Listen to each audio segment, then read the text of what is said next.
Good morning everyone. Today we will discuss next chapter 2.2 partnership organization. Meaning partnership organization. It refers to that form of organization in which two or more than two persons willingly join and agree to run some lawful business.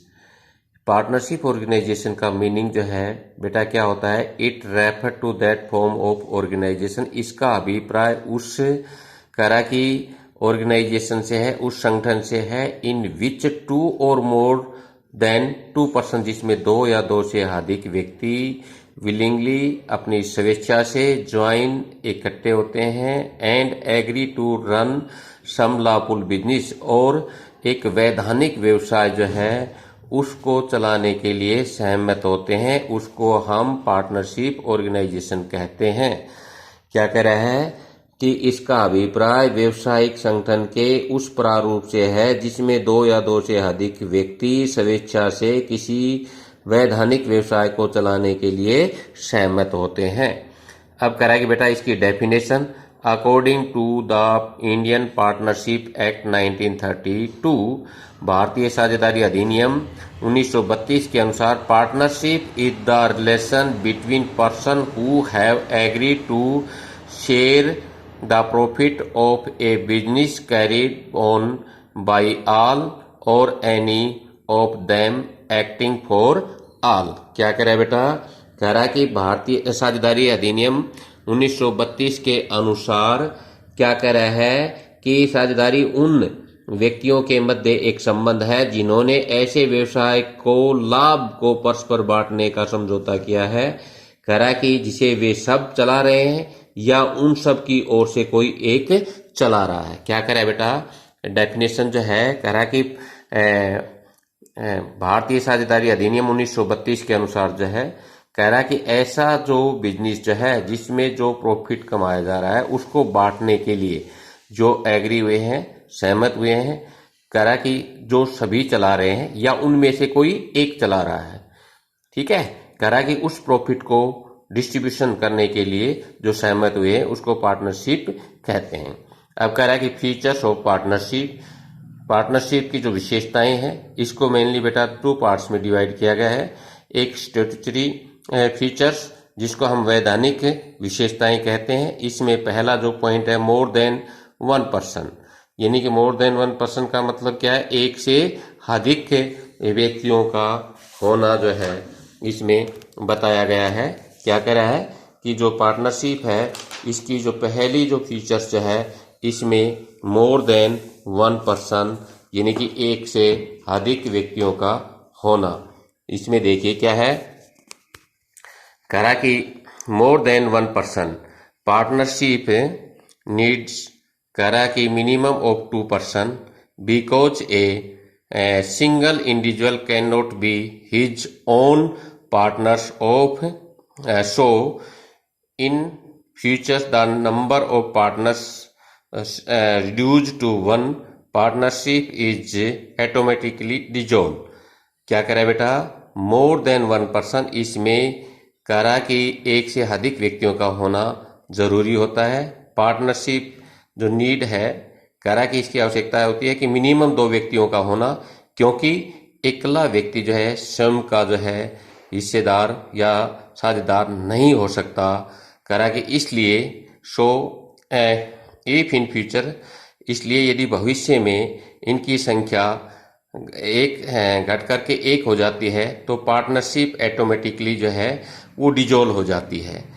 ठीक है, और कह रहा है कि the number of partners can not be more than 50, और 50 से अधिक नहीं होने चाहिए, कम से कम दो होने चाहिए और 50 से अधिक नहीं होने चाहिए। टू और दो से कम और 50 से अधिक होते ही पार्टनरशिप जो है वो इलीगल मानी जाती है। तो इसमें देखिए क्या कह रहा है कि कह रहा है कि reduce to the minimum of two the partnership, कह रहा है कि declare illegal similarly of the number of partners increase to more than 50 कह रहा है कि पार्टनरशिप इज डिक्लेयर इलीगल। क्या कह रहा है बेटा कि इसमें कम से कम 2 व्यक्ति होने चाहिए, 2 से कम या 50 से अधिक होते ही पार्टनरशिप जो है वो इलीगल मानी जाती है, अवैधानिक मानी जाती है। इसलिए इसमें मिनिमम जो 2% होने चाहिए और मैक्सिमम जो है 50% जो है 50% होने चाहिए। एग्जिस्टेंस ऑफ पर्सन, इसका एग्जिस्टेंस ऑफ पर्सन का मतलब क्या है कि कह रहा है कि व्यवसाय का होना। क्या कह रहा है बेटा कि व्यवसाय का होना, बिजनेस का होना जो है, कह रहा है कि द ज्वाइनिंग ऑफ टू और more person can be called partnership when they are agree to run some business. It is very essential that business should be legal. क्या कह रहा है कि व्यवसाय का होने में क्या बताया है, ज्वाइनिंग ऑफ 2 और मोर पर्सन, 2 या 2 से अधिक व्यक्ति। कह रहा कि साझेदारी कब कहा जाएगा, जब कह रहा है कि कोई व्यवसाय को, बिजनेस को चलाने के लिए सहमत हुए हो और जो ये बिजनेस जो है वो कह रहा है कि एक लॉफुल होना चाहिए। क्या होना चाहिए बेटा, लॉफुल होना चाहिए, वैधानिक होना चाहिए। इसमें देखिए जो हमारा जो पॉइंट है कि एग्जिस्टेंस ऑफ बिजनेस जो है, व्यवसाय का जो होना है, इसमें क्या बताया, 2 या अधिक व्यक्तियों के जो संगठित होने को साझेदारी तभी कहा जाता है यदि वे किसी व्यवसाय को चलाने के लिए सहमत हुए हों और बिजनेस जो है उसका लॉफुल होना अति आवश्यक है। नेक्स्ट जो पॉइंट है हमारा, कॉन्ट्रेक्चुअल रिलेशनशिप। कॉन्ट्रेक्चुअल रिलेशनशिप कह रहा कि एक अनुबंध संबंधित के बताया गया है कि partnership came into existence only on the basis of a contract between the partners. क्या कह रहा है कि बेटा जो पार्टनरशिप जो है ये कॉन्ट्रेक्चुअल रिलेशनशिप के आधार पर होता है। यानी कि पार्टनरशिप कब होती है, कब उसका अस्तित्व में आती है, जब कह रहा है कि जो पार्टनर्स जो है उनके बीच में एक अनुबंध होता है। Hence it is important to have a contract between the partners. इसलिए कह रहा है कि ये महत्वपूर्ण होता है कि जो साझेदार है उनके बीच में अनुबंध होना। देयरफॉर इसलिए those people who do not have capability to enter into a contract can not become a partner. कह रहा है कि ऐसे व्यक्ति जो है अनुबंध नहीं कर सकते, वो पार्टनरशिप में पार्टनर नहीं बन सकते। फॉर एग्जाम्पल माइनर, जैसे कि क्या है, माइनर है मेंटली अनसाउंड पर्सन, और कह रहा है कि person declare ineligible by law contract, कह रहा कि be taken a partners in A form. It is true that A minor can be admitted as a partners under section 30 but Karagi is enter into will not entitle Karagi him to a full-fledged partners. Partners became he is a partners only in the profit। क्या कह रहा है बेटा कि इसमें एक अनुबंध जो है उसका होना जरूरी बताया गया है। कॉन्ट्रेक्चुअल जो है रिलेशनशिप जो है वो जरूरी बताया गया है। और इसमें क्या कहा गया है कि मेन जो पॉइंट जो है इसमें कह रहा है कि जो पार्टनर्स के बीच में एक कॉन्ट्रेक्चुअल जो रिलेशनशिप के बेसिस पर ही पार्टनरशिप जो है उसका एग्जिस्टेंस होता है, उसका निर्माण होता है।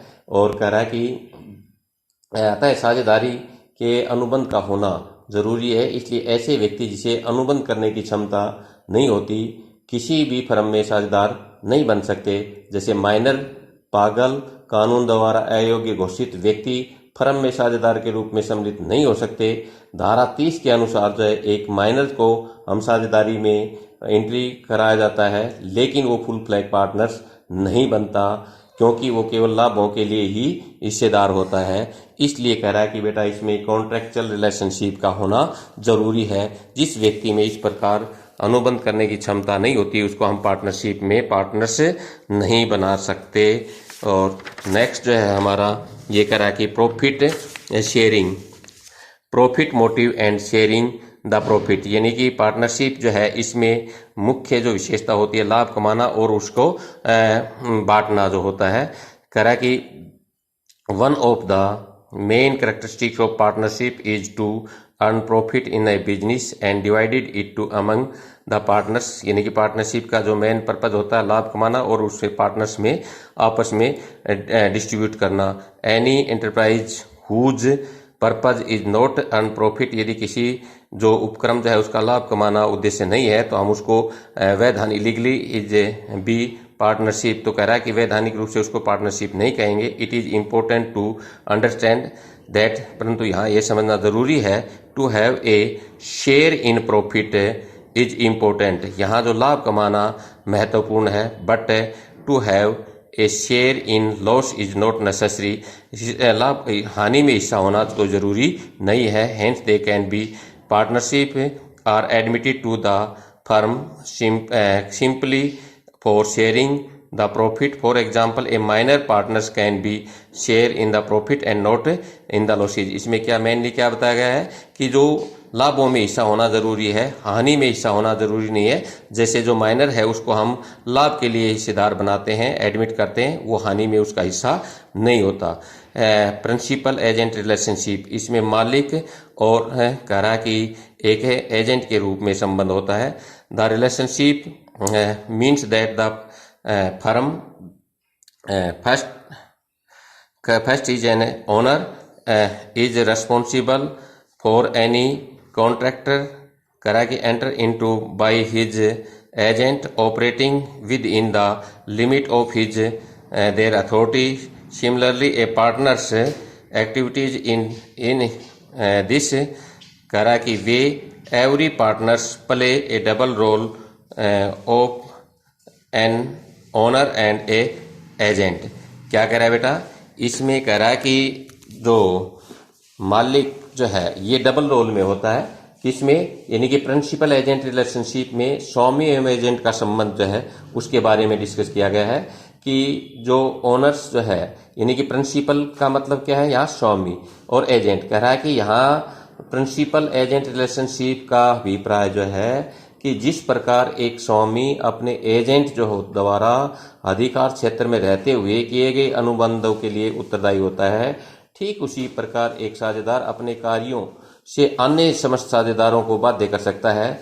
इस प्रकार प्रत्येक जो पार्टनर्स जो है उसको हम प्रिंसिपल और एजेंट यानी कि डबल रोल में होता है।